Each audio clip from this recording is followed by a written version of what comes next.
Tafiakatra 5 ny isan'ny olona maty ny coronavirus eto Madagasikara. Nanambara mantsy ny profesora Volontina Anta Marie Daniel fa nisy marary 3 notsaboina tao amin'ny hôpitaly Morafeno Toamasina nindaosa ny fahafatesana omaly 18 Mey.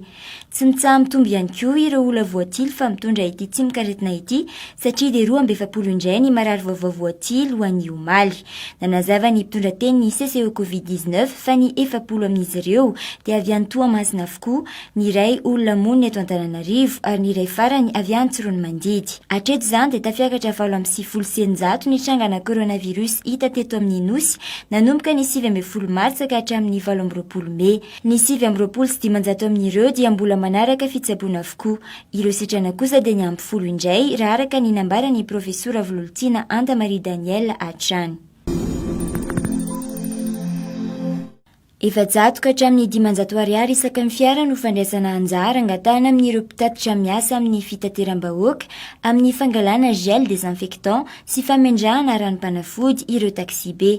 Io no nambarany tale général ny ATT na Agence des Transports Terrestres ny général Jeannot Ribaka io atoandro io tao amin'ny onjam-peo-pirenena. Hiatra manomboka ny iray jona io fepetra io ho ny tenany. Nanamafy ihany koa ity tompon'andraikitra ity fa isy fandamenana vaovao apetraka mahakasika ny fanadiovana ireo taxi be. Zandary misa 10 no hiparitaka manodidina n'Antananarivo hiandraikitra ny fanaraha-maso ny fifamoivoizana mandritra ny farany herinandro ny Pentecoste.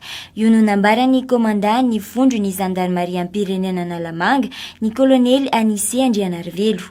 Mbola miatratrany io izy ireo fepetra ara-pahasalamana rehetra mahakasika ny fihibohana ho an'ny Analamanga. Hozavana ihany koa ny olona mandeha ireny fiara mifamoivoy ireny ho hiatrany ny tenany.